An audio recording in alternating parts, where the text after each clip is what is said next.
It's Friday already, and I'm super excited because the weekend is finally here. Good day to you all. If you just tuned in, you're watching today in retrospect with me, Shejackiesays.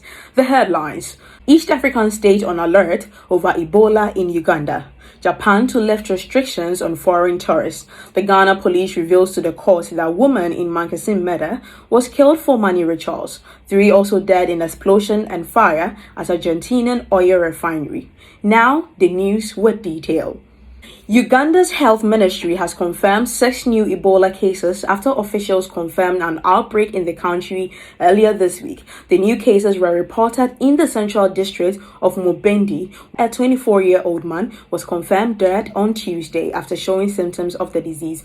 The authorities are also investigating whether the 7 other deaths, including that of a 1-year-old girl, were due to Ebola. Out of the 6 new cases, 1 was reported from a neighboring district.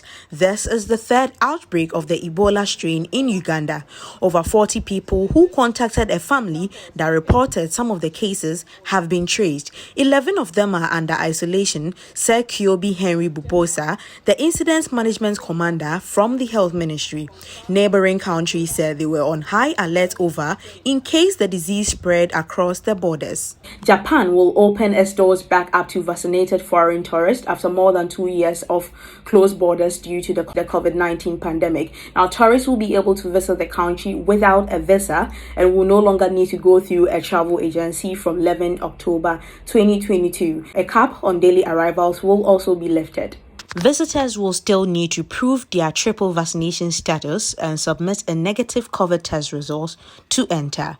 The anticipated influx of travelers will be a welcome boost to the government and local businesses, and it comes as Japanese yen has slid to its lowest point against the US dollars in 6 months. The world's 3rd largest economy was one of the last Asian powerhouses to keep its borders closed due to COVID-19 health concerns. Its death rate is the lowest amongst the world's wealthiest nations, whilst the country vaccination rate is amongst the highest. Japan also never mandated lockdowns or mask wearing, but many locals readily adopted protections. At least 3 people have died in an explosion that sparked fire at an oil refinery in Argentina.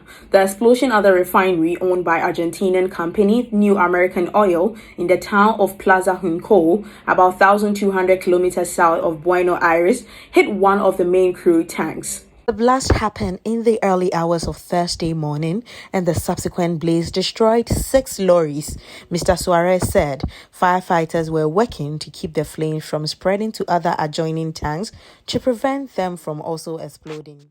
In Ghana, the Cape Coast District Court 2 on Thursday morning had brief facts and the circumstances under which a lady was last week allegedly killed in Mankessim in the central region by a chief and a self-acclaimed pastor. The 2 accused persons in the case, Christopher Eko Clark Kwanzaa, aka Nana Clark, the Tufuhini of Ekunfi Akwakrom, and the self-styled pastor Michael Daku, have separately reportedly admitted to the police that they murdered Georgina Asoboche for money rituals.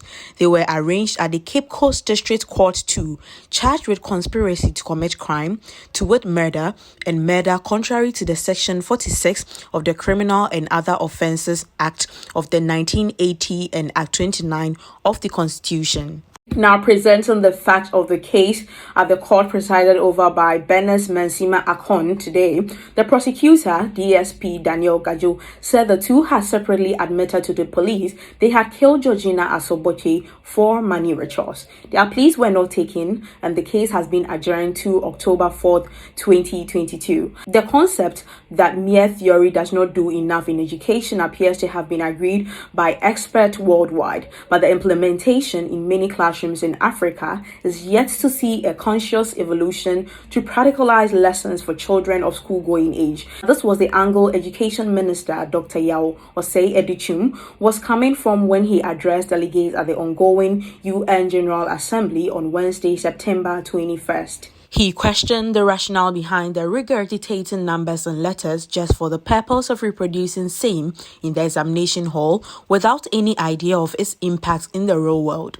Justifying his frustration, the education minister recounted multiple occasions where he engaged Ghanaian pupils and did not get a single question or reaction when he asked. This, he says, is a result of the institutionalized manner of teaching where the child is prevented from demanding clarity on issues regarding their studies. I speak with the students, and when I finish speaking with them, I'll say, do you have a question for me?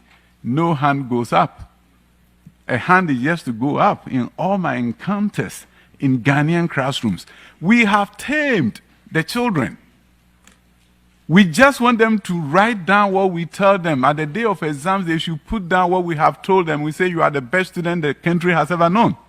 He insists this trend is disturbing and retrogressive, particularly in an era of fast-evolving technologies and STEM education. Mr. Edichum recommended the assertive curriculum approach to training pupils in African schools. Now, I certainly hope we take what the educational minister has said seriously and take into consideration the training we are giving to the future generation. Now, relatives and friends are grieving over the death of a 30-year-old man who was allegedly shot and killed in a suspected robbery at Ohim in the Ashanti region. The deceased, Ibrahim Abdul Wahab, a mobile phone dealer, died at the hospital after some unknown men attacked him at his residence.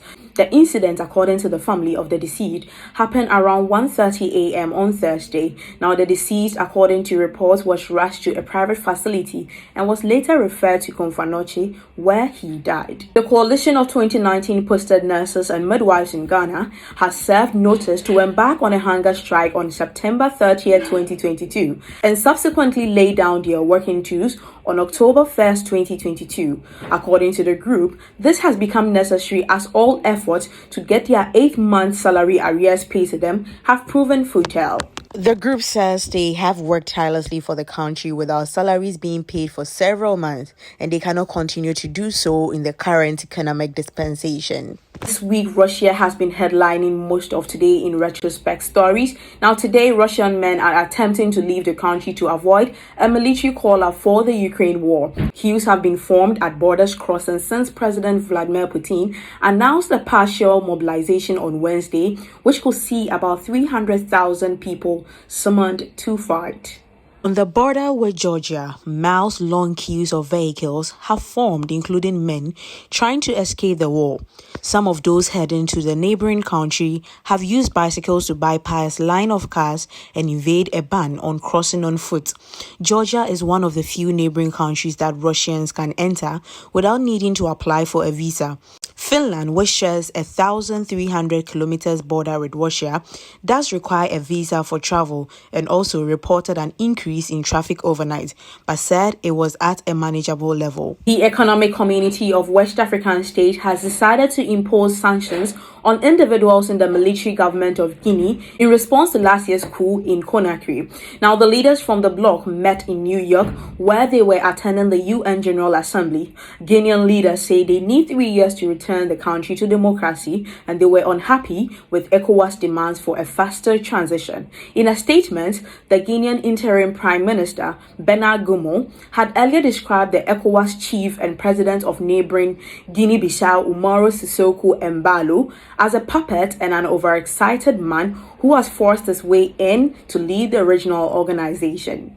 For Showbiz Retrospection today, the 2022 Global Citizen Festival returned for its 10th anniversary edition on September 24th, 2022, to call on worldwide leaders and major corporations to take actions for girls, for the planet, and to end extreme poverty now. With 2 stages in International Cultural Capital, the 2022 Global Citizen Festival will be broadcast globally from New York City Central Park, presented by Citi and Cisco, and Black Star Square in Accra, Ghana, presented by Harith General Partners. Global Citizen Festival in Accra will feature performances by Asha, SCA Stormzy, Jackie, Sarkodie, Stoneboy Thames, and DJ Uncle Waffles. Mohammed Ismail Sharif, aka Black Sharif, has held the entire nation spellbound by the release of his latest Soldier track and opening up on the kind of song he has been recording in recent times. Now, the drill sensation, speaking with a group of panelists and music artists, stated that he has not penned down or recorded any drill song for the past 5 months. According to him, his interest has shifted from his usual drill music to reggae songs, and this has actually inspired his new song Soldier, his choice of lyrics and instrumentals for this particular song.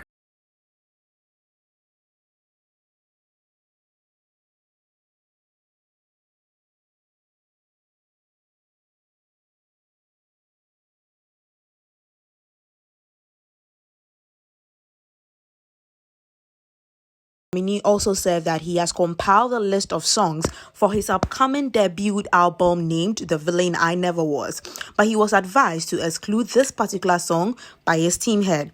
Black Sharif also said that the song Soldier aims at encouraging young people not to give in to the outside negative energies that will sway them off their path and pay more attention to the positive energy they feel inside. Now, just a reminder, Soldier was released yesterday. The song was released ahead of the singer's debut album, The Villain I Never Was, on October 6th, 2022. Moving to sports retrospection for today, Ghana is set to face Brazil today at 7:30 p.m. UK time and 6:30 p.m. local time, especially in Ghana, at Stade Océan in France. Now, we believe that the Ghana Black Stars are ready and prepared for tonight's match, and we wish them all the best. Also, Spanish giant Barcelona have suffered a big blow as their defender Jules Kounde picked up a knock during the France 2-0 victory over Austria in the Nations League. The 23-year-old was forced off injured after 23 minutes of the game, with manager Didier Deschamps bringing William Saliba to replace him.